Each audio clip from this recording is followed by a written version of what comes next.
Everything changed in an instant. I had spent years convincing myself that my life was enough.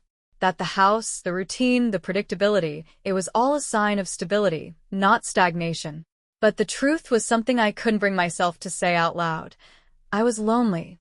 And it wasn't the kind of loneliness that could be solved by a night out with friends or a new hobby. It was the kind that sat heavy in my chest, creeping into the spaces between my thoughts, reminding me that something was missing. Before we get into the details, let me know in the comments where you are watching this video from. Nathan didn't see it. Or maybe he did, but he had long since stopped caring.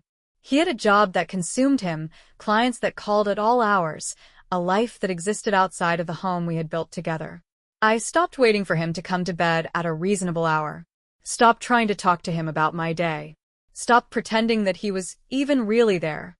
And then there was him. Luke had always been around in some way or another. He was Nathan's son from his first marriage, though they were never particularly close. He had his own life, one that existed far from ours. College, friends, ambitions, things I barely remembered having myself. But when he moved back to town for the summer, something changed. At first, it was subtle, little things. The way he lingered in the kitchen after dinner, making conversation while I cleaned up. The way his eyes would catch mine across the room and hold there a second too long. The way he actually listened when I spoke, his head tilted slightly, like he was memorizing my words. I told myself I was imagining it. That I was so starved for attention that I was seeing things that weren't there. But then came the moment that shattered any illusions I had left. It was late. Nathan was out some client meeting that had run long. I was sitting on the back porch, a glass of wine in hand, letting the cool night air wash over me. Luke stepped outside, his presence easy, unhurried. "Mind if I join you?" I should have said no. I should have stood up and gone inside. But I didn't. He sat beside me, close enough that I could feel the warmth of him, even in the cool night air. We talked. About nothing. About everything. And then, in the silence that stretched between us, he reached out. Just the lightest touch, a hand on my arm, fingers barely brushing my skin. I should have pulled away. I didn't.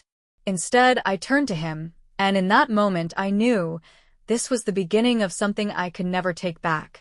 It didn't happen all at once. It never does. It was slow, a series of choices, so small they felt insignificant until suddenly they weren't.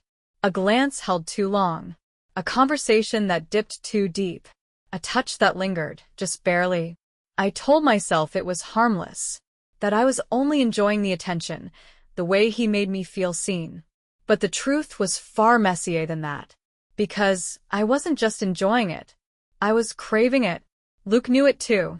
He was careful at first, testing the waters, watching my reactions. But the more I let happen, the bolder he became.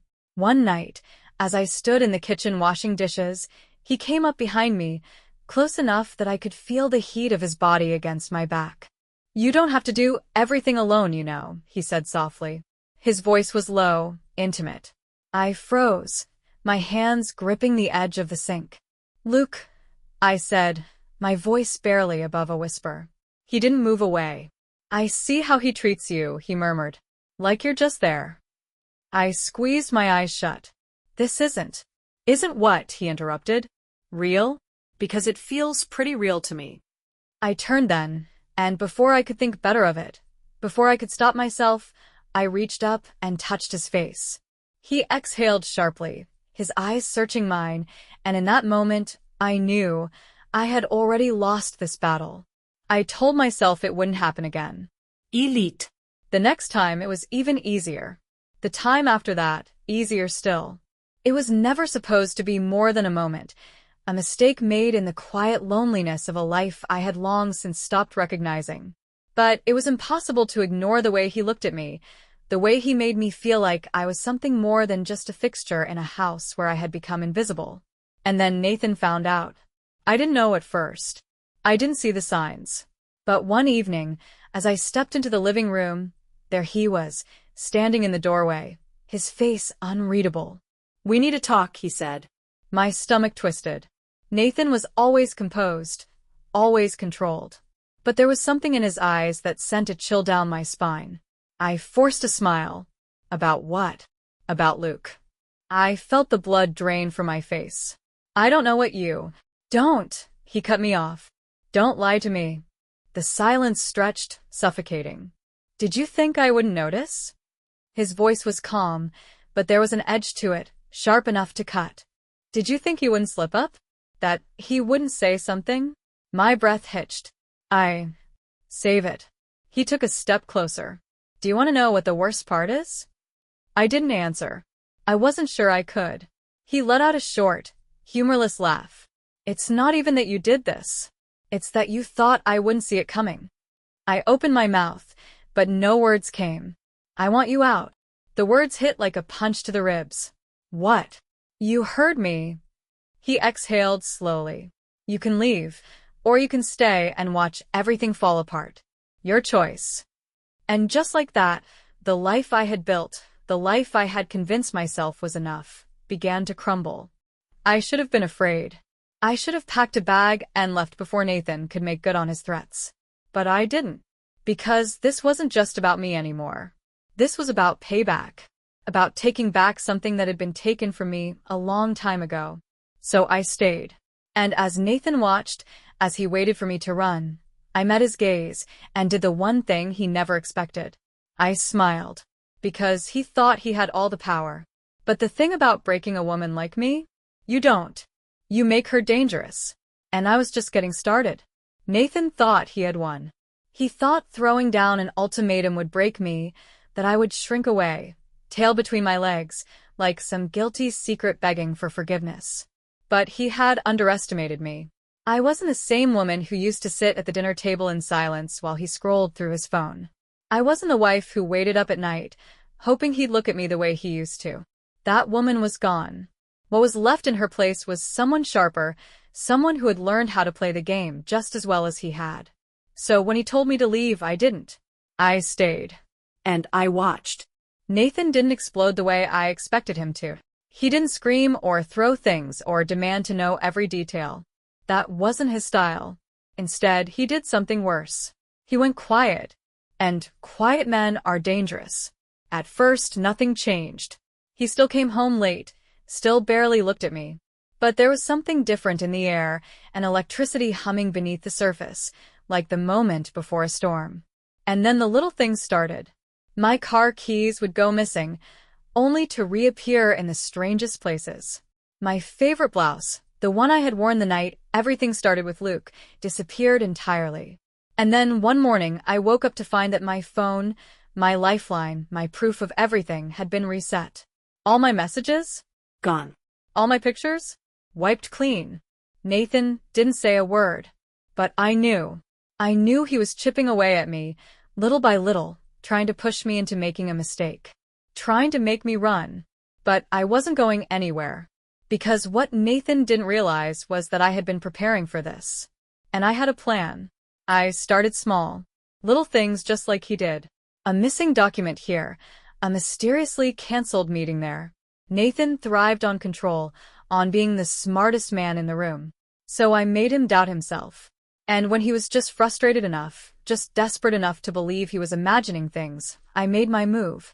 I played the perfect wife. I smiled when he came home. I touched his arm when I spoke to him. I left little notes in his briefcase like I used to, back when I still believed we had something worth saving. And for a while, he bought it. He thought he was winning. Until the night I showed up at his office.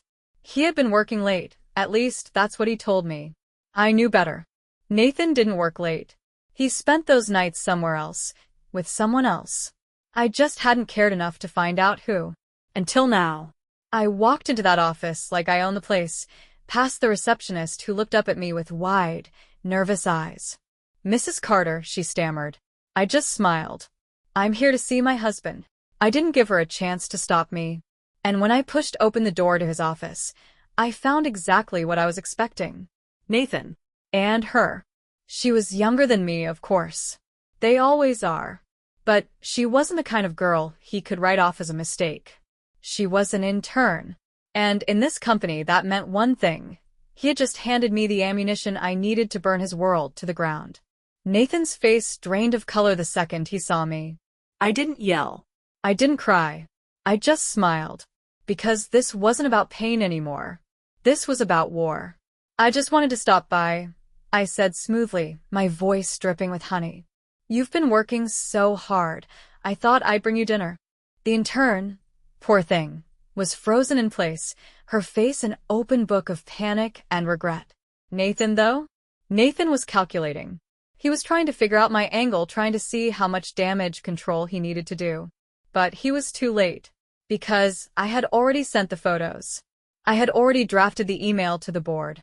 And I had already made sure that by the time he got home that night, his career, the thing he loved more than anything, more than me, would be in flames.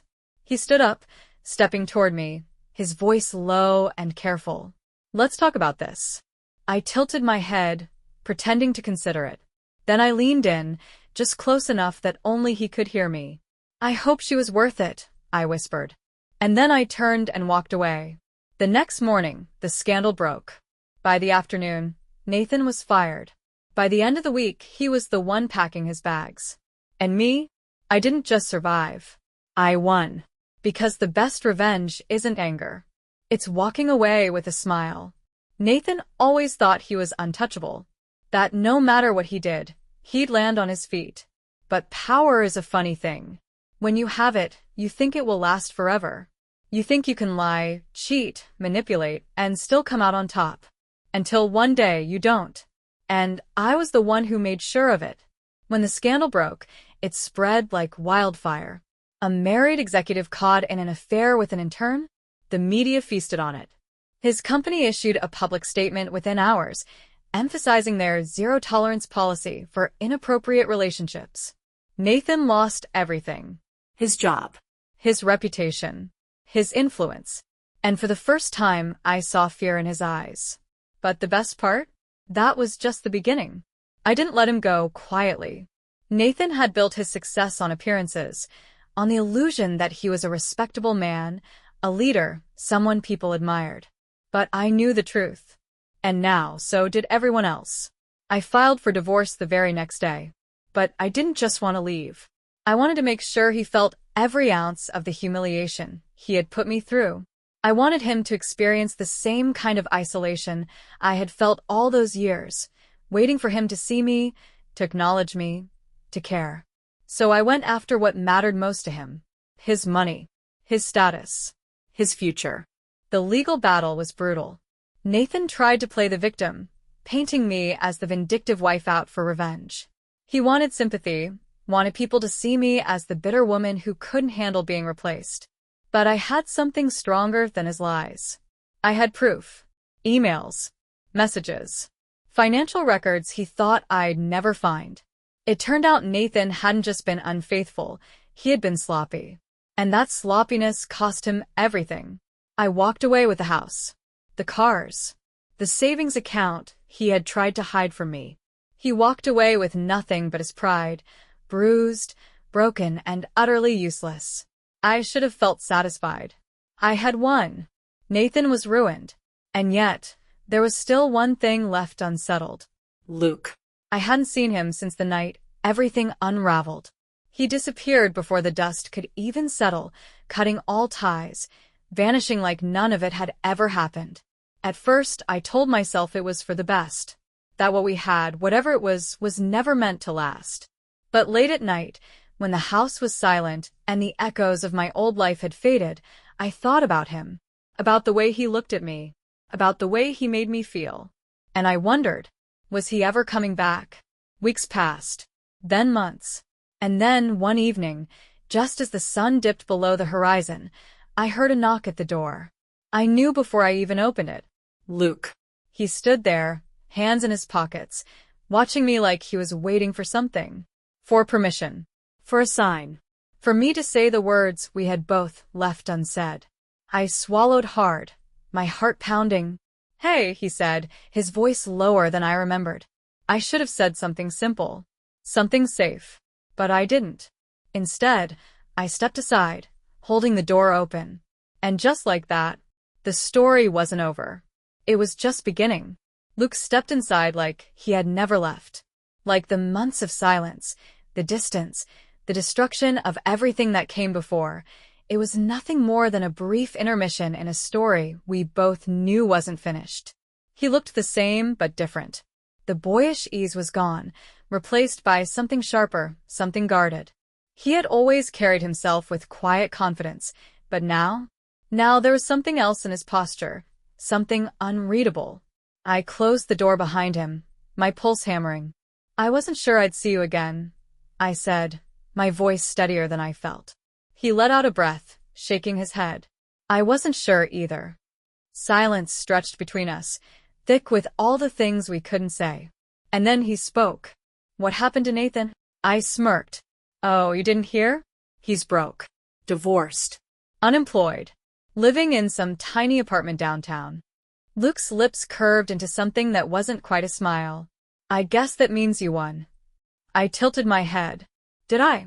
He didn't answer. Because we both knew the truth. Winning wasn't the same as being whole. I had taken everything from Nathan, but in the process, I had torn my own life apart, piece by piece.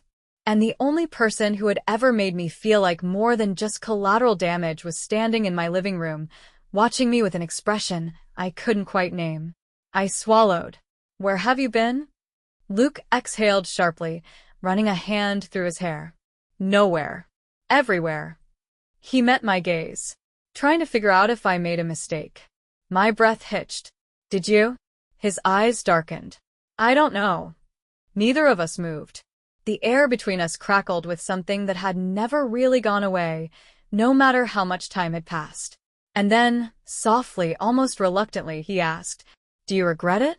I should have lied. Should have told him yes, that it was a mistake, that what we almost had, was nothing more than a product of bad timing, loneliness, and everything in between. But I didn't. I shook my head. No. His jaw tightened. And in that moment I saw it. Everything we had lost. Everything we had tried to bury. Everything that had never really died. Luke took a step closer, hesitation flickering across his face. "So what now?" I didn't know. All I knew was that I had spent my whole life waiting. Waiting to be seen. Waiting to be wanted. Waiting to feel like I was more than just a shadow in someone else's story. And for the first time in a long, long time, I wasn't going to wait anymore. I took a deep breath. And then I answered. "Whatever we want." Luke held my gaze for a long moment, his jaw tight, his breathing uneven. Then he laughed, soft, disbelieving. "Whatever we want," he repeated, shaking his head. "You really think it's that simple?" I stepped closer. "Why shouldn't it be?" His eyes flickered, searching mine. "Because we burned everything down. And now we're standing in the ashes." "Maybe," I murmured. "But that doesn't mean we can't build something new." He exhaled sharply, raking a hand through his hair, like he was trying to decide whether to run or stay. And for a moment, I thought he'd leave. That he'd turn around, walk out, disappear again. But then he said something I never expected. "You should see him." I blinked. "Who?" Luke's expression darkened. "Nathan." I scoffed. "You think I want to see him?" "You should." He hesitated. "Because he's not done." Something cold slid down my spine. "What are you talking about?" Luke shoved his hands into his pockets, jaw tight. "He's been digging. Trying to find something, anything to use against you." Against me. A bitter laugh slipped from my lips. "Let him dig. He won't find anything." Luke didn't smile. And that's when I knew. He already had. I met Nathan the next day. Not by choice. Not because I wanted to. But because Luke was right, he wasn't done. I found him exactly where I expected. Some rundown bar on the edge of town. The kind of place where old businessmen sat in the corners nursing their failures, hoping no one would recognize them. Nathan looked worse than I imagined. His once perfect suit was wrinkled. His tie was missing. His shirt was open at the collar, his face unshaven, his eyes sunken. If I didn't know better, I might have felt sorry for him. But I did know better. He looked up as I slid into the seat across from him, his lips curling into something that wasn't quite a smirk. "Look who finally decided to check in." I folded my arms. "Luke says you've been busy." Nathan exhaled a quiet chuckle, shaking his head. Luke talks too much. Maybe. I tilted my head. But I figured I should hear it from you. Nathan leaned forward, resting his elbows on the table. You really think this is over? My stomach clenched, but I didn't let it show. It is over, I said evenly. He scoffed. See, that's the thing about people like you, Claire. He used my name like a weapon, sharp and deliberate. You think you can walk away clean. You think you can burn someone to the ground and not get any of the smoke on yourself. I clenched my fists. I didn't burn you down, Nathan. You did that all on your own. His expression darkened. Did I? Something in his tone sent a shiver through me. I forced myself to hold his gaze. What did you do? He smirked, but there was no humor in it. Why don't you ask Luke? My heart stuttered. Nathan. I guess you never really wondered why he left, did you? He cocked his head. Why he didn't come back. I swallowed. He said he needed time. Nathan chuckled. Sure. That's what he told you. My pulse hammered. What did you do? Nathan exhaled, shaking his head. I didn't do anything, Claire. He leaned forward. But he did. The world tilted slightly. I shook my head. No. You're lying. Nathan just smiled. And then he stood, tossing a few crumpled bills onto the table. Maybe I am. He turned toward the door. Maybe I'm not. And then he was gone, leaving me with a question I wasn't sure I wanted the answer to. What had Luke done? I found him waiting outside my house. Like he already knew. Like he had been expecting me. He was leaning against his car, arms crossed, watching me as I pulled up. But there was something in his eyes, something wary. Like he knew exactly what I was about to ask. I got out, slamming the door shut behind me. What did you do? Luke sighed, running a hand down his face. Claire. No, my voice was sharp. No more lies. No more running. Just tell me the truth. He stared at me for a long moment. Then he exhaled.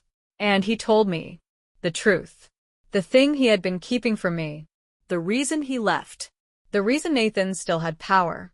And by the time he finished, by the time I knew everything, I wasn't sure who I hated more. Nathan. Or Luke. Luke's confession hit like a wrecking ball, shattering everything I thought I knew. I didn't mean for it to happen, he said, his voice low. I shook my head, laughing bitterly. That's the thing about mistakes, Luke. They don't care about intentions. He ran a hand through his hair, looking away. It wasn't a mistake. The words sent ice through my veins. What? His eyes met mine, steady, unwavering. I knew what I was doing. I knew it would blow everything up. He exhaled sharply. And I did it anyway. My chest tightened. Tell me. His jaw clenched. Nathan knew about us before I left. He'd suspected for a while, but he didn't have proof. So, he set a trap. A cold knot formed in my stomach. What kind of trap? Luke hesitated. He had someone follow me, dig into my past. And when that wasn't enough, he offered me a choice. I swallowed hard. What choice? To leave. Luke's voice was flat. To walk away from you completely. To make sure you never saw me again. His eyes darkened. Or to watch him destroy you. My breath hitched. Destroy me how? Luke hesitated just a second too long. And in that silence I knew. Nathan still had something. Something bigger. Something I hadn't seen coming. I stepped forward, my voice sharp. What does he have, Luke? His hands curled into fists at his sides. Your name. On an account. Offshore. Money transfers you never made. I went still. That's not possible. It is, Luke said. Because he made it possible. The floor seemed to tilt beneath me. Nathan hadn't just been playing a game. He had been laying the groundwork for my downfall long before I ever fought back. And now the final move was his. Luke took a step toward me, his voice low. Claire, listen to me. If you try to fight him, if you push this any further, he'll take you down with him. I shook my head, my mind racing. So what? I just roll over? Let him win. No, Luke's jaw tightened. You let me handle it. I stared at him. How? His expression darkened. by making sure he never gets the chance. A slow realization crept in. You're talking about something illegal. Luke didn't flinch. I'm talking about survival. Silence stretched between us, thick and suffocating. I wanted to tell him no. I wanted to tell him that I had come too far to play dirty. But then I thought about what Nathan had done, what he was still doing. And I realized something. This wasn't about revenge anymore. This was about making sure he never had the power to hurt me again. I took a breath. And then I said the words that sealed everything. What do we do? The plan came together quickly. Luke had contacts, people who knew how to make problems disappear. And Nathan? Nathan had spent years making enemies.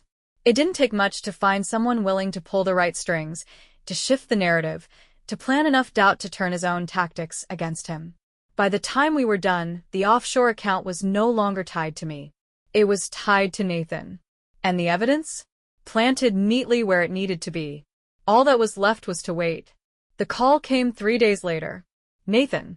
His voice was raw, frantic. What did you do? I sat on my couch, staring at the city lights outside my window, feeling nothing. I don't know what you're talking about. A ragged breath. The account. The money. It's in my name. I smirked. That's unfortunate. Silence. Then softly. You think this is over? I leaned back, exhaling slowly. No, Nathan.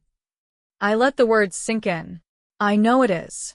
The line went dead. And just like that, the war was over. Luke and I didn't talk about what came next. Maybe because we didn't know. Maybe because it didn't matter. All that mattered was that for the first time in years, I was free. Nathan was done. And me? I had walked through the fire and come out on the other side. Stronger. Sharper. Unbreakable. Luke stood in my doorway, hands in his pockets, watching me like he was waiting for permission. I met his gaze. And this time, I didn't hesitate. I reached for him.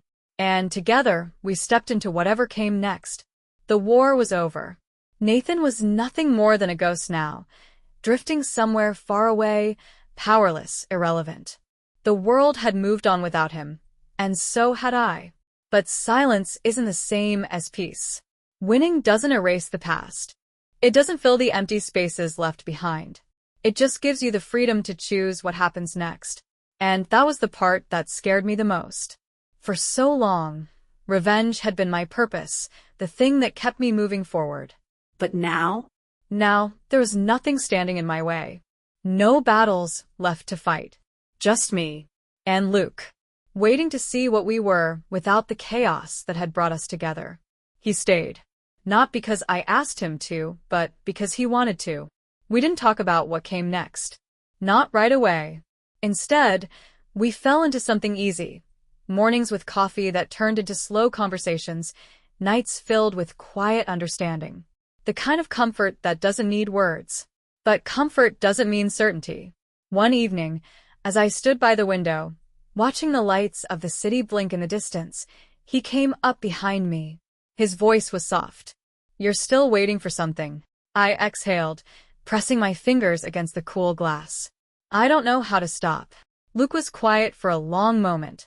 Then, we don't have to stay here. I turned to face him. What do you mean? He leaned against the doorway, hands in his pockets. I mean, we could go somewhere else. Somewhere new. No, Nathan. No history. Just us. Just us. The words sat heavy between us, filled with a meaning neither of us had dared to say out loud. I swallowed. You really think we can just walk away? His gaze didn't waver. Yeah. I wanted to believe him. Wanted to believe that a fresh start was possible, that we weren't just running, that what we had wasn't built on destruction alone. But the past has a way of digging in its claws. And deep down, I knew. I wasn't just afraid of leaving. I was afraid of finding out who I was without the anger, the revenge, the fight. Luke must have seen it on my face, because he stepped closer, his voice lower now. I know you don't trust easy. I know you think this is temporary, or that you'll wake up one day and regret it. He paused. But I'm still here, and I'm not going anywhere unless you tell me to. The truth of it knocked the air from my lungs. Luke was giving me the choice. No pressure. No expectations. Just the choice. For the first time in my life, I wasn't being pushed or pulled by someone else's decisions. I had the power now. I could let fear win. Or I could step into the unknown and see what came next. I looked at Luke, really looked at him. And then I smiled. Let's go. His expression shifted, something unreadable flashing in his eyes. You sure? I nodded. And just like that, the past was behind us. No more waiting. No more looking back. Together, we walked out the door, toward whatever came next.